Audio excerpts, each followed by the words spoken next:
2 ಕೋಟಿ ರೂಪಾಯಿ ದರೋಡೆ ಪ್ರಕರಣಕ್ಕೆ ಸಂಬಂಧಪಟ್ಟ ಹಾಗೆ 15 ಆರೋಪಿಗಳನ್ನ ಕೊನೆಗೂ ಅರೆಸ್ಟ್ ಮಾಡಿದ್ದಾರೆ ಪೊಲೀಸರು. ಹಣ ಕನ್ವರ್ಟ್ ಮಾಡ್ತೀವಿ ಅಂತ ಹೇಳಿ ಕೋಟಿಗೆ ಕನ್ನ ಹಾಕಿದ್ದಂತಹ ಪ್ರಕರಣ ಇದು. 2 ಕೋಟಿಯನ್ನ ದರೋಡೆ ಮಾಡಲಾಗಿತ್ತು.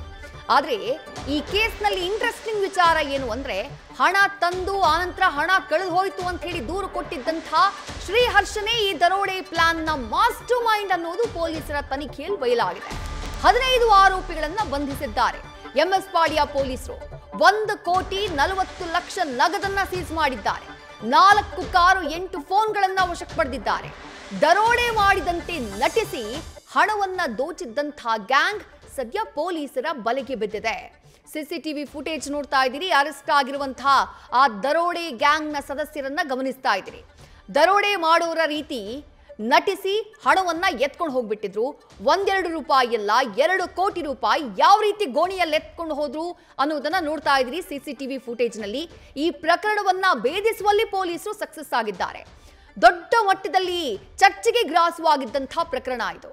2 ಕೋಟಿ ಹಣವನ್ನ ಎಣಿಕೆ ಮಾಡ್ತಾ ಇದ್ದಂತಹ ಸಂದರ್ಭದಲ್ಲಿ ಅಲ್ಲಿ ದರೋಡೆಕೋರರ ಎಂಟ್ರಿ ಆಗಿತ್ತು.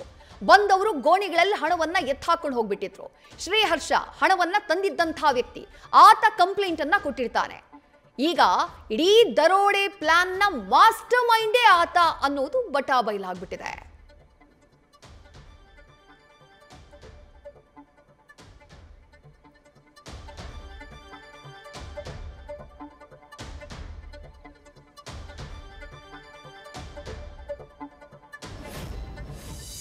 ವಿಜಯಪುರ ಪೊಲೀಸ್ ಸ್ಟೇಷನ್ ವ್ಯಾಪ್ತಿಯಲ್ಲಿ ನಿಮಗೆ ಗೊತ್ತಿರಬಹುದು ಒಂದು 2 ಕೋಟಿ ವ್ಯಾಲ್ಯೂ ಅಂದರೆ ಟೋಟಲ್ ಕ್ಯಾಶ್ ಇದು ಕಂಪ್ಲೇಂಟ್ ಒಂದು ಬಂದಿದ್ದು ಡೆಕಾಯಿಟಿ ಆಗಿದೆ.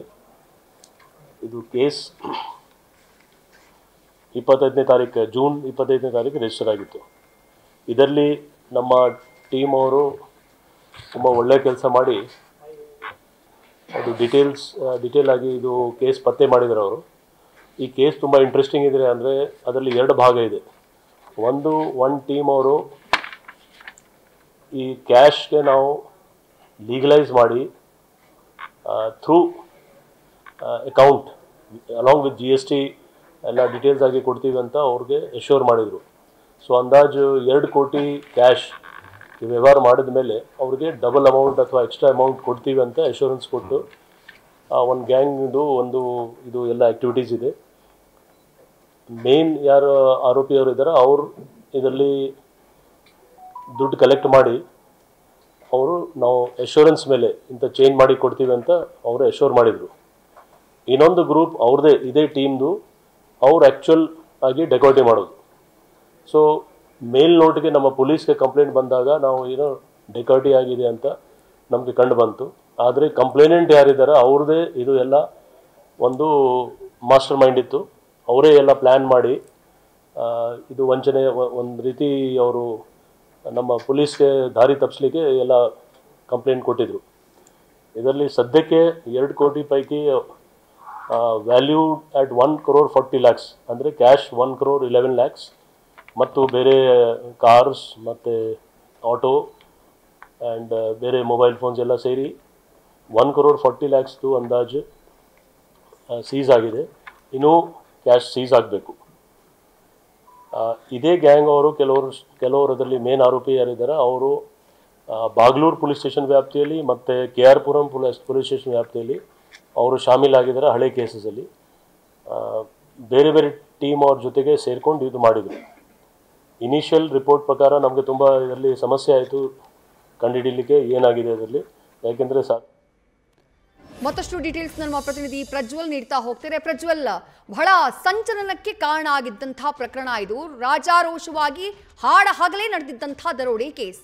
ಬಟ್ ಕಥೆಯಲ್ಲಿ ಬಹಳಷ್ಟು ಟ್ವಿಸ್ಟ್ ಅಂಡ್ ಟರ್ನ್ಗಳಿದ್ದಾವೆ, ಇಂಟ್ರೆಸ್ಟಿಂಗ್ ವಿಚಾರಗಳಿದ್ದಾವೆ. ಇವರನ್ನ ಕೆಡ್ಡಾಗಿ ಕೆಡವಿದ್ದು ಹೇಗೆ ಪೊಲೀಸರು ಅಂತ ಹೇಳಿ ವಿದ್ಯೇಶ್ವರಿ, ಈ ಒಂದು ಪ್ರಕರಣ ಏನಿದೆ ಅಂದ್ರೆ ವಿದ್ಯಾರಣ್ಯಪುರ ಪೊಲೀಸ್ ಠಾಣಾ ವ್ಯಾಪ್ತಿಯ MS ಪಾಳ್ಯದ ಒಂದು ರಿಯಲ್ ಎಸ್ಟೇಟ್ ಆಫೀಸ್ ನಲ್ಲಿ ನಾವು ಹಣವನ್ನ ಕನ್ವರ್ಟ್ ಮಾಡಬೇಕು ಅಂತ ಹೇಳಿ ತಂದಿದ್ವಿ. ಅಂದ್ರೆ US ಡಾಲರ್ಗೆ ಹಣವನ್ನ ಕನ್ವರ್ಟ್ ಮಾಡಬೇಕಾಗಿರುತ್ತೆ.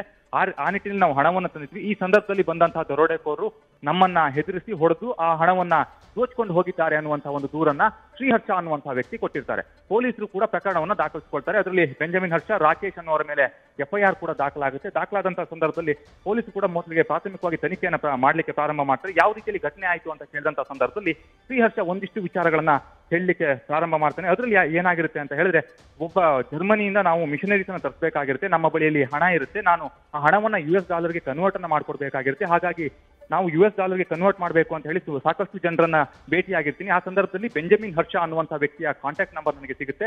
ನಾನು ಆತನಿಗೆ ಕರೆಯನ್ನ ಮಾಡ್ತೀನಿ. ಈ ರೀತಿಯಲ್ಲಿ ಜರ್ಮನಿಯಿಂದ ನಾನು ಮಿಷನರೀಸ್ ಅನ್ನು ತರಿಸಬೇಕಾಗಿದೆ, ಹಾಗಾಗಿ ನನಗೆ ಹಣವನ್ನ US$ ಕನ್ವರ್ಟ್ ಮಾಡ್ಕೊಡ್ಬೇಕು ಅಂತ ಕೇಳಿದಾಗ ಅವನು MS ಪಾಳ್ಯದ ಬಳಿ ಇರುವಂತಹ ಒಂದು ಆಫೀಸ್ಗೆ ಬರ್ಲಿಕ್ಕೆ ಹೇಳ್ತಾನೆ. ನಾನು ಕೂಡ ಹಣವನ್ನ ತೆಗೆದುಕೊಂಡು ಆ ಒಂದು ಕಚೇರಿಗೆ ಹೋಗ್ತೀನಿ. ಕಚೇರಿಗೆ ಹೋದಂತಹ ಸಂದರ್ಭದಲ್ಲಿ ಅವರು ಒಂದು 3-4 ಜನ ಇರ್ತಾರೆ, ಹಣವನ್ನ ಎಣಿಸ್ತಾ ಇರ್ತಾರೆ. ಹಣವನ್ನ ಎಣಿಸ್ತಾ ಇರುವಂತಹ ಸಂದರ್ಭದಲ್ಲಿಯೇ ಒಂದು 7-8 ಜನ ಆ ಒಂದು ಕಚೇರಿಗೆ ಬರ್ತಾರೆ. ಕಚೇರಿಗೆ ಬಂದಂತವರು ನಮ್ಗೆ ಹೊಡಿತಾರೆ. ನಮ್ಗೆ ಹೊಡೆದು ಬಾಗಿಲನ್ನ ಅಂದ್ರೆ ದುಡ್ಡನ್ನ ದೋಚ್ಕೊಂಡು ಹೋಗಿ ಆ ಶಟರ್ ಅನ್ನ ಲಾಕ್ ಮಾಡಿ ಹೋಗ್ಬಿಡ್ತಾರೆ. ನಾವು ಶಟರ್ ಅನ್ನ ಓಪನ್ ಮಾಡ್ತೀವಿ. ಓಪನ್ ಮಾಡಿದಂತಹ ಸಂದರ್ಭದಲ್ಲಿ ಬೆಂಜಮಿನ್ ಹರ್ಷ ಮತ್ತೆ ಆತನ ಜೊತೆಯಲ್ಲಿದ್ದಂತಹ ರಾಕೇಶ್ ಆಗಿರ್ಬೋದು, ಅವರೆಲ್ಲರೂ ಕೂಡ ಅಲ್ಲಿಂದ ಓಡಿ ಹೋಗ್ತಾರೆ. ಅವರು ಎಲ್ಲಿಗೆ ಅವ್ರ ಮೇಲೆ ನನಗೆ ಅನುಮಾನ ಇದೆ, ಹಾಗಾಗಿ ಪ್ರಕರಣವನ್ನ ದಾಖಲಿಸಿಕೊಂಡು ನನ್ನ ಹಣವನ್ನ ನನಗೆ ಮರಳಿ ನೀವು ಕೊಡಿಸಬೇಕು ಅಂತ ಹೇಳಿ ಒಂದು ದೂರನ್ನ ಕೊಟ್ಟಿರ್ತಾನೆ. ಈ ಸಂದರ್ಭದಲ್ಲಿ ವಿದ್ಯಾರಣ್ಯಪುರ ಪೊಲೀಸರು ಕೂಡ ಸಾಕಷ್ಟು ತನಿಖೆಯನ್ನ ಮಾಡ್ಲಿಕ್ಕೆ ಮುಂದಾಗ್ತಾರೆ. ಆ ಹಣದ ಮೂಲ ಯಾವುದು ಅನ್ನೋದು ಕೂಡ ಇಲ್ಲಿ ಪ್ರಮುಖವಾದಂತಹ ಒಂದು ಪ್ರಶ್ನೆ ಆಗುತ್ತೆ. ಹಾಗಾಗಿ ವಿದ್ಯಾರಣ್ಯಪುರ ಪೊಲೀಸರು ಮೊದಲಿಗೆ ಈತನಿಗೆ ನೋಟಿಸ್ ಅನ್ನ ಕೊಡ್ತಾರೆ. ನೋಟಿಸ್ ಅನ್ನ ಕೊಟ್ಟಂತ ಸಂದರ್ಭದಲ್ಲಿ ಈತ ಸರಿಯಾದ ರೀತಿಯಲ್ಲಿ ರೆಸ್ಪಾನ್ಸ್ ಅನ್ನ ಕೊಡೋದಿಲ್ಲ. ಹಾಗೆ ಅದೇ ರೀತಿಯಲ್ಲಿ ಹಣದ ಮೂಲವನ್ನ ಕೂಡ ಆತ ಹೇಳೋದಿಲ್ಲ. ಅಂದ್ರೆ ಹಣವನ್ನ ಎಲ್ಲಿಂದ ತಂದೆ, ಅದು ಯಾರ ಹಣ ಅನ್ನೋದ್ರ ಬಗ್ಗೆ ಕೂಡ ಆತ ಮಾಹಿತಿಯನ್ನ ಕೊಡೋದಿಲ್ಲ.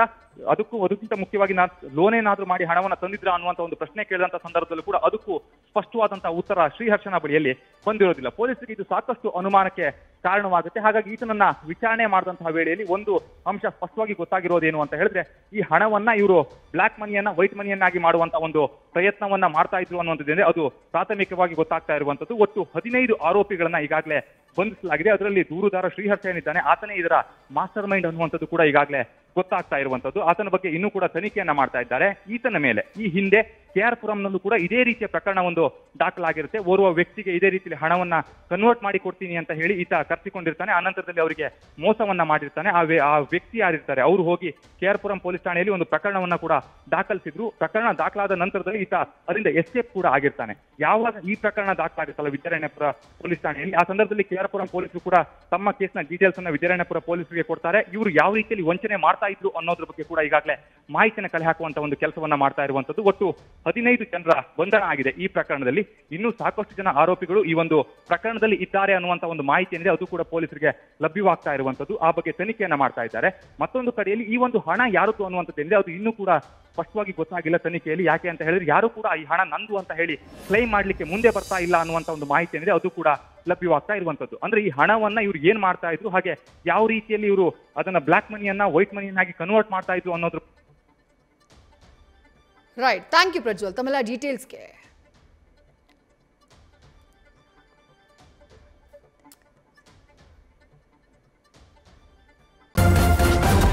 ನ್ಯೂಸ್ ಫಸ್ಟ್ ನಿರ್ಭೀತಿಯಿಂದ ನಿಮ್ಮ ಪರವಾಗಿ.